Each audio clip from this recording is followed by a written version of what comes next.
The silence is quiet, and it feels like it's getting hard to breathe. And I know you feel like dying, but I promise we'll take the world to its feet. Move mountains, bring it to its feet. Move mountains, and I'll rise up, I'll rise like the day. I'll rise up, I'll rise unafraid. I'll rise up, and I'll do it 1,000 times again. Good afternoon. You're tuned into Ability Matters, the program that covers matters to do with abilities, disabilities and everything in between. We are one of the longest running disability-related shows in the world, starting as Headway On Air all the way back in 2007 and now brought to you by My Home Living Care, an NDIS registered disability support organisation. Thank you there, Sean. Yes, this is Ability Matters, and of course I'd like to say good afternoon everybody out there in the radio land. And first thing I want to do, in case I forget, is thank Tim for the past 2 hours of his wonderful show, Through the Past Darkly. Thank you, Tim. I know I say this every week, but it's always good stuff. Good work. Don't change, buddy. Thank you very much. Okay, so I'm your host, Tony Scott Emilio, of course, and my offsider here is Beck. How are you, Beck? Good. How are you? Thanks, Tony. Pretty good, thank you. And we have someone special with us today. We do. We have Stephen in from Mobility Consultants, and he's here to talk to us about what he does in the way of behaviour support. So can't wait to hear more about that, but I'd just like to quickly give a shout out to my family members. We've got a lot of birthdays at the beginning of October. So yesterday was my Uncle Ralph. Today is my Auntie Colleen. Happy birthday. Then I've got my Auntie Irene. Auntie Debbie. My cousin Vicky, and then myself top it off on Sunday. So we've got a busy week there. Wow. Nice one. So a good little cluster of births, I suppose, yes? Yes. I gather New Year's Eve was an exciting time all those years ago. That's if you count back the necessary months needed for the birth and everything. Yeah. So beautiful. So the little off-air discussion kind of come to light there, yeah? Lovely, good stuff. I didn't think it was appropriate, but there we go. Here we are. It's all no good. No worries. Good stuff. It's not too detailed. That's cool. We won't go any further there. Thank you very much. That's it. And then, I just wanted to find out, would you like to start off with a song this morning? We got, what, one or two? Yeah, we could do two. Beautiful. Okay, well, I'll open up then just for today's show. Now, everyone knows this song here, even with the opening little riff there. Paul Simon's You Can Call Me Al from the year 1986. And then a bit of Bee Gees after that, but here we go. We'll start with Paul Simon. Lovely stuff. Thank you.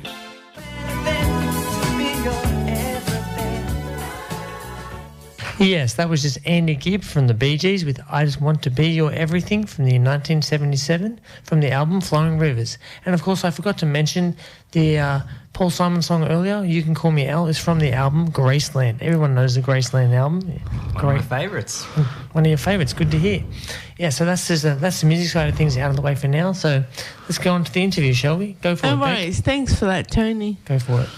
So how are you today, Stephen? Yeah, good. Running around like a mad person as I usually am, but yeah, happy to be here at VOX FM. Long-time listener, first time in this role in the studio. Probably the first time in the studio for 20 years, I'd say. Oh, wow, that's amazing. I suppose we'll get straight into the questions. Sure, yeah. And your background sounds very interesting. Can you tell us a bit about that? Because you've done quite a few different things. Yeah, well, I guess you get to be on the planet long enough. You tend to. That's a good way of describing your age, on the planet long enough. Yeah. There's a grey beard to prove it. So probably my disability journey or my ability journey started. My mum. We'll say change in ability. How's that? Yeah. Alter ability. Yeah. That's my word. You're stealing my word. Well, I think that's a really interesting thing, because I guess what we're talking about is the history of the movement, the social movement of people with disability finding a voice and being able to do things like change what people call, that category of people. But my mum taught English. This is the craziness of the system in the 80s. My mum was teaching English as a second language in Sydney, and then when we were moving back down here for my dad's work, and she got a job at Peterborough Special School teaching at the time, profoundly disabled kids, because, well, if you can teach English as a second language, obviously, transfer the skill. Apparently, they thought so. And of course, so I was only probably I was 8 at the time, and so we spent a lot of time at the special school, and it was very, I guess, it became very much a part of my life. Having people with quite a range of different abilities and disabilities always seemed very natural to me. So when I was studying, and I studied sociology and English, and then I was overseas. I lived in South Africa for a while, and I was studying theology, and then I got back and I needed a job, and I owed my parents... As we all do. Yeah. And I owed my parents some money, so I thought, I'll get something, that I enjoy. I was a kitchen hand for a while, and I'm like, this is a very hard way to make a living. And I started working at what was Green Acres, and then I was working with our own Sean O'Neill over at Workwise, which we actually originally had our office in Dapto, and now it's just in Underra, near where the station is. Oh, yeah. And then ADIC or DADIC or whatever it was called that week, the Department of Disabilities for New South Wales. Then I ran my own business for a little while, doing similar stuff to what I do now, and now I'm sort of a team leadery helper, mentor person at a firm called Ability Consultants, which is a national behaviour support organisation. And so we only do behaviour support.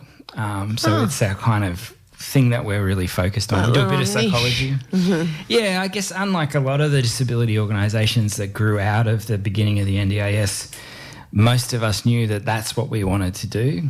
And so it sort of was started as sort of a co-op, I guess, like people who wanted to do the same sort of work. How can we get together and do it well? So I'm guessing just from your tone of voice, the NDIS was something of a blessing. Look, I mean, I think like all big reforms, it was, I think for a lot of people, it has made a positive difference. I think the challenge of that is for the people who aren't able perhaps to have as strong a voice, whether it's to do with their own abilities or not having family support or institutional support, they're not listened to as much. And so, or the way that they're communicating is through behaviour and through things that are making their life more difficult. And so part of my role, I think, is to say, like, here's this big thing that we're doing as a society. How can everybody get access to that? Not just the people who are easiest. You know what I mean? Yeah. Reach out to everybody, except not just the ones who actually come forward and wave their hand saying, I need help, sort of thing. So you're trying to basically spread your arms and get as many people as you can, or help as many people as you can, yes? Yeah, absolutely. And I mean, I think my passion, so I have a master's degree in criminology, so my passion is... Interesting. Yeah. Well, my passion has always been that kind of weird space between the child protection system, the criminal justice system, the disability stuff and the mental health system. There's a group of people that are often falling into the gaps, and there are a lot of gaps because we don't always... We put these big reforms out there and they're useful for 95% maybe of people, but that 5% are often falling in the same gaps. So I think one of the things I really dig about my job is being able to start with somebody who's, well, you can't help me, and get to a place where they're like, oh, well, maybe.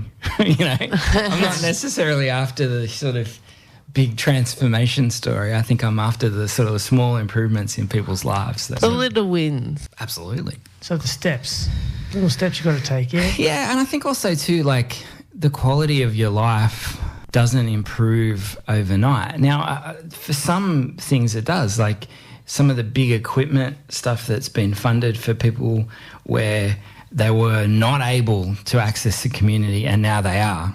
That's a great front page news story, current affair, whatever. I like it. Front page moment. Yeah, it is. But it is less often than the small changes that make a big difference. For a person with profound autism, for instance, to be able to start to communicate, hey, this is the thing that's bothering me, that could take months. Yes. But on the other side of things, it can also make a huge difference to the quality of that person's life. My background is in that weird social space between some of the systems that we set up. Let's put it in terms like that's the seed for your drive.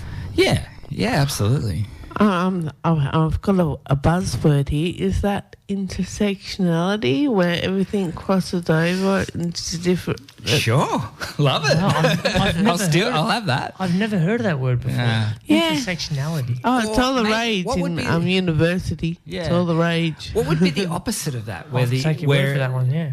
Gapinality, where they don't overlap. There's a gap in between. I don't know. So I think use the wonders of Google and look it up and to find out intersectionality. Yeah, I think also too the cool thing for me is that some of the coolest and nastiest and most wonderful and difficult people I've ever met happen to have disabilities. But the disability isn't really part of that. It's like the range of people you get to meet in your life. Well, everybody is different, I think. Yeah. It's just something that's slightly different that we don't really look at it. We look at it, I've got a broken arm or a broken leg or something, and that's going to get better. The only difference to me is that you don't get better. I think also too that it may be that a disability doesn't get better, but a person's life can get better as we adapt around it. And I think a cool week or a cool day for me is when you get to be part of that. I understand exactly what you mean. Now, just before we break on through to the other side by the doors, I'd like to just define that word intersectionality that Beck just threw in there in simple terms. It is the critical concept that recognises how individuals hold multiple identities and face unique challenges at the intersections of those identities. In other words, they may have many different multiple personalities, but they actually find the concept that recognises the bridges that connects them together. Yeah. So I'll just give you an example. So you might have someone of ethnic background that can't talk as well in English. They might be a female. They might be under 20 years old. So someone that's younger, and it's the way that we look at different facets of everybody's life. So a 35-year-old male that's white is viewed way different to a person that's coloured under 20 and a female. So that's probably break it down basically. But that's just different mindsets now. But let's just move away from the deep psychological things and let's just go to the doors, break on through to the other side from 1967. Another excellent choice. Okay, here we go. And after that, we've got a bit of Dylan, but there's a bit more liking there, but we'll deal with that just then. But now the doors. Yeah.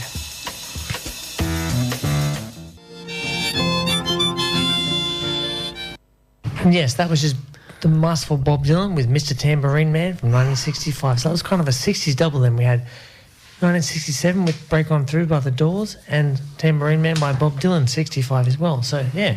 And you're a big Bob Dylan fan yourself, aren't you? Yeah. There we go.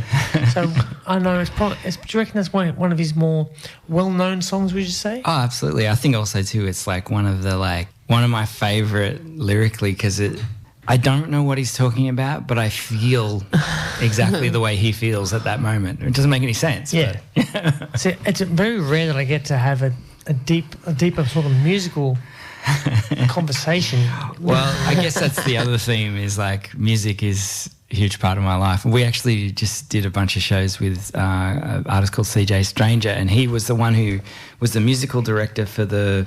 what was it called? Girl from the North Country musical that was based on Bob Dylan's songs in early life. Okay. So it was in Sydney.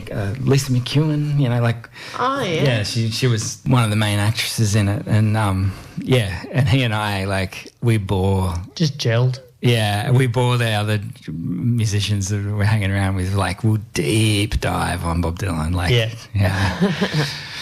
Yeah, funny. Sounds good. We've all got our little obsessions.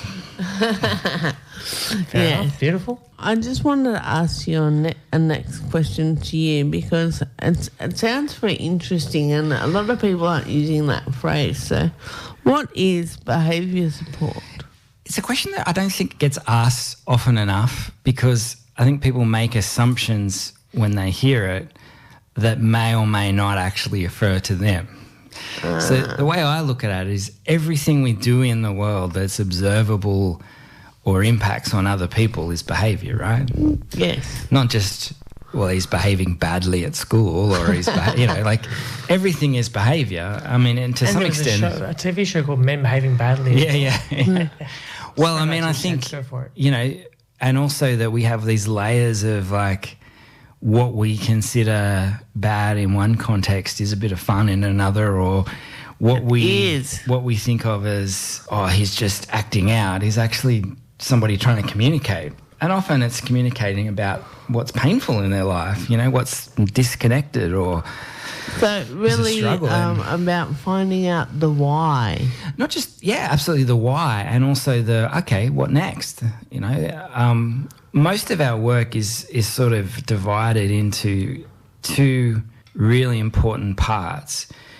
One is an assessment, which to me is just a fancy word for listening, right? It's just a way of saying, well, I really want to understand what's happening in your life. And the way that I organise that listening is in an assessment. And it's a really powerful thing to feed back to somebody, here's what I've heard and seen and been a part of in your life for, well, I like to spend as long as I've got to do that, to really take my time and get there in the end. Yeah, and I think also too to really understand, people say, oh, they've got challenging behaviour, or they've got behaviours of concern, and you're like, well, okay, let's really look at what does that look like, and what is that experience for them? And then the second part of it is a plan. This behaviour, it's either getting in the way of you having the things that you want in life, or it's getting in the way of the other people around you having a good life. Yeah. And sometimes a bit of both, right? So a lot of my effort in listening then says, well, what can we do differently so that you can have a better life? Now, that sounds like I'm being sort of simple for the sake of it, but in real terms, changing your life is one of the hardest things that any of us do. Anybody's ever tried to give up anything, whether it's chocolate or cigarettes? Not easy. It's not easy. I'm on the chocolate at the moment. Yeah. Not easy. Now that you've mentioned it, Yeah. So I think one of the things is that to have really listened, and then not just to make a plan with that person's name written at the top of it, but actually to have a plan that's their plan, as in this is what I want out of my life, and I really want to either stop doing this or that, and I want to start doing this and this.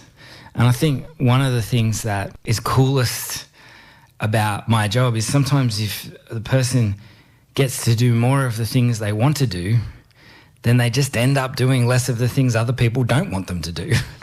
It's true, yeah. And it's not magical. It's when you start to feel positive about your life and where it's heading, you don't rely on unhelpful ways of getting what you want, what you need. You tend to be more willing to work with other people. You tend to have a go at change, when you've been listened to and when you've been shown a way. Guided the right way. Yeah, and I think one of the things is too, there's a great quote that I used to have a little postcard up on my desk, and it said, when people who are not used to speaking are listened to by people who are not used to listening, that's when real change happens. That's powerful. It's so true too. True. I guess I've always wanted to, I guess I'm a naturally curious person. I've always wanted to be the person who listens. Yeah. But because I'm also, I've had some education and I've had some opportunities, I also want to be the person that makes that change with them. Yes, I understand. And it's like, exactly what you mean. Helps reach that change. Yeah, and I think also too, it's let's super reach fun that change together. Yeah, or let's reach that change because it's going to make your life better, and that's what I get out of bed for. That's what I'm into. Yeah, no, it's very powerful stuff, Lovely. to be honest. I'll just pay some diesel.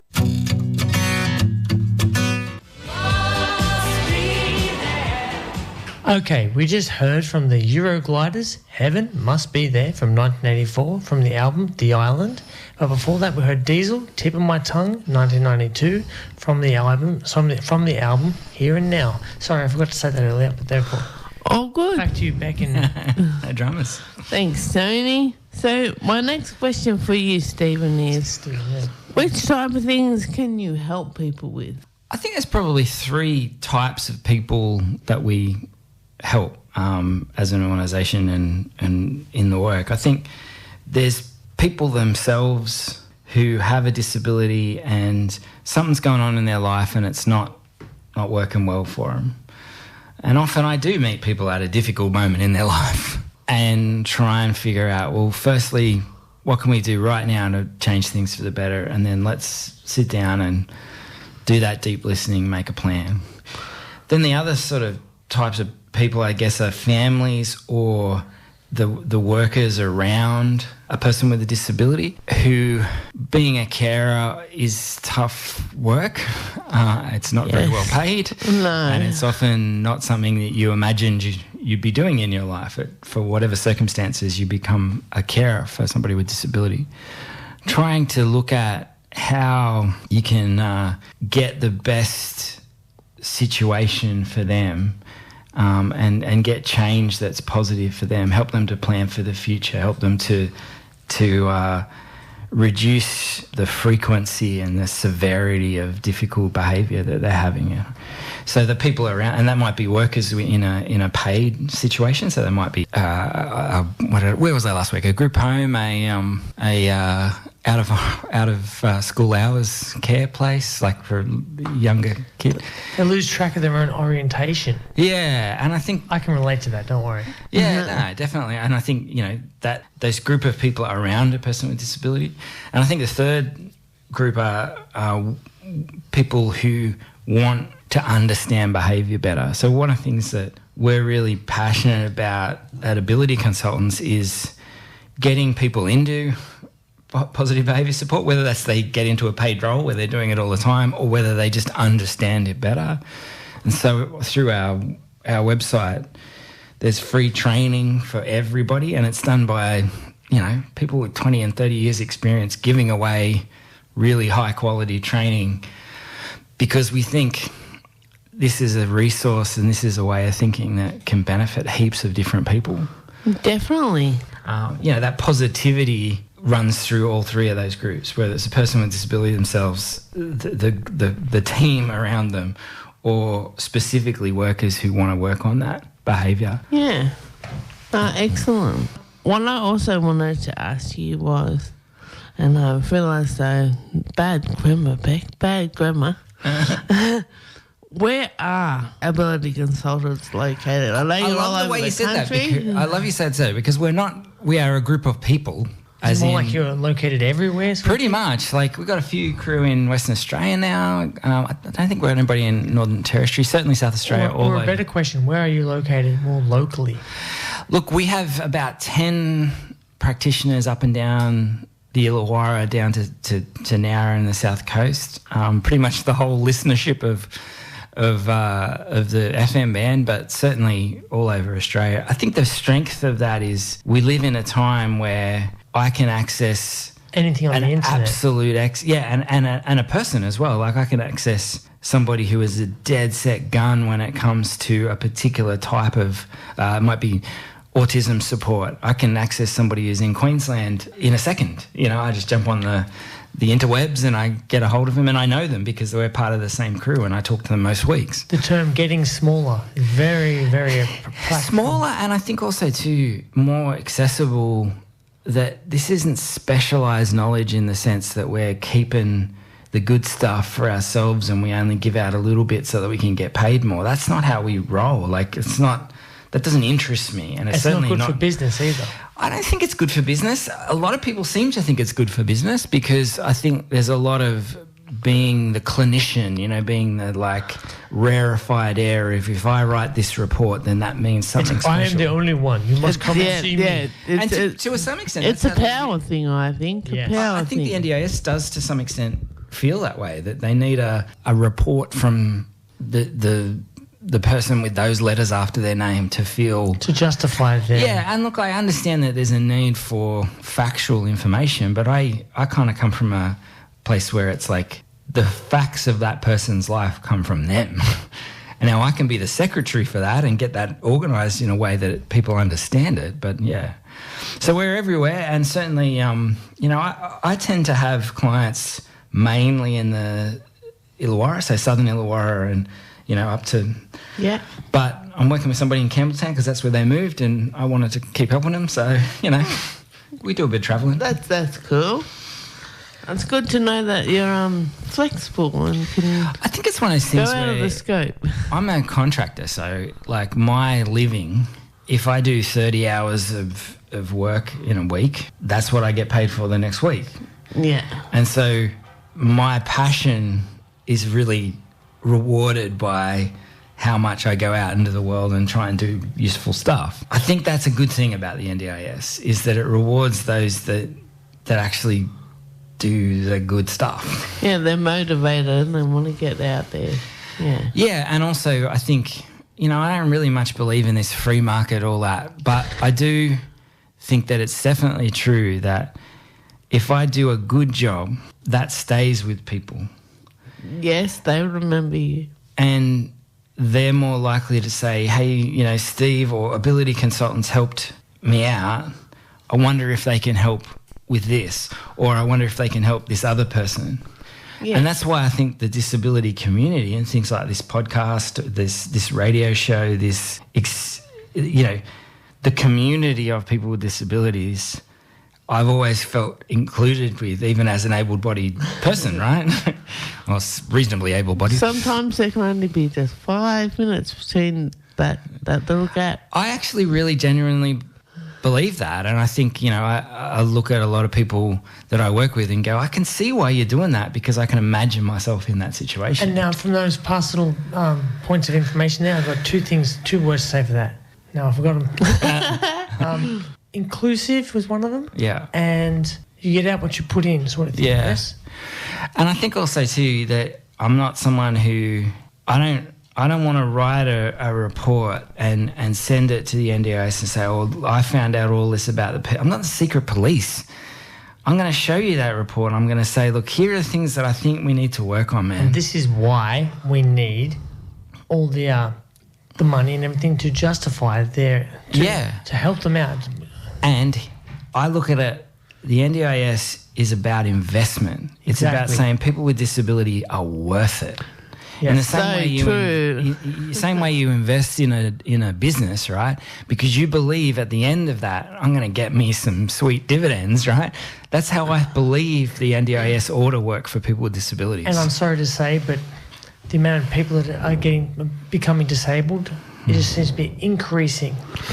And that's partly those gaps, I think. Yes, the gaps again. Yeah. But that's why the government is trying to get not the best of not the max out of them, but I suppose not as much as other people, but the maximum they can out of the disabled people. Yeah. Yeah. Look, I'll tell you a couple as much as they can. Yes. A couple of quick things that I've noticed has changed in recent times. One is that the NDIS wants a good reason to fund something. Now, I can give that good reason in terms of the person's quality of life. I can give it in terms of statistics. I can give it data. I can give it in terms of a well-worded letter, or I can give you all of the above. A sternly worded letter. A sternly worded letter. I can be stern if I need to be. I don't very often, but I can do all those things. But the reality is I want to be someone who helps that person speak for themselves. All behaviour is communication on some level, right? We're all trying to be heard in the world. And if part of that is, here's the things I need to live a life of dignity, that's what I'm going to be about. That's what I'm going to be planning for or assessing for, is to get towards that. Cool. So I've just got one more quick one. Yeah. And suppose that's just really a yes or no. Yeah.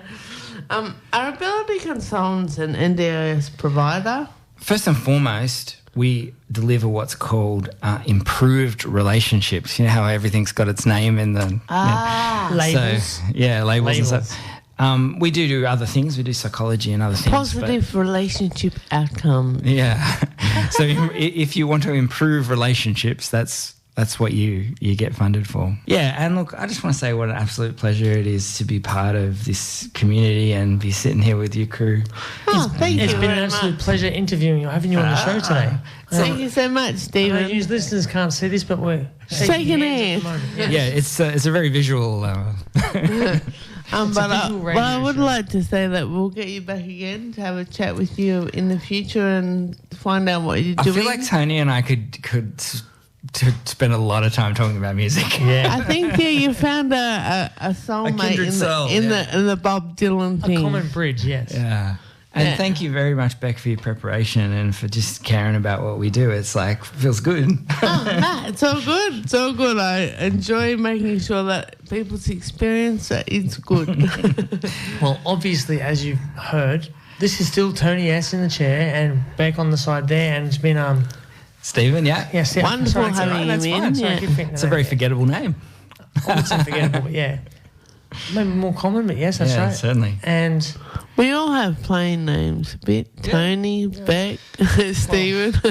I'm Antonio, but I've worded it down a bit, so yeah. So no worries. I'm going to try and we've got plenty more time. We've got about 9 minutes to go till the end of the show, so I can fit quite a few songs in now. I'm going to play you some Ian Moss, that's the guitarist from Cold Chisel, Absolutely. with his song Tucker's Daughter from 1989. So it's almost breaking the 90s gap, but not quite. So here we go.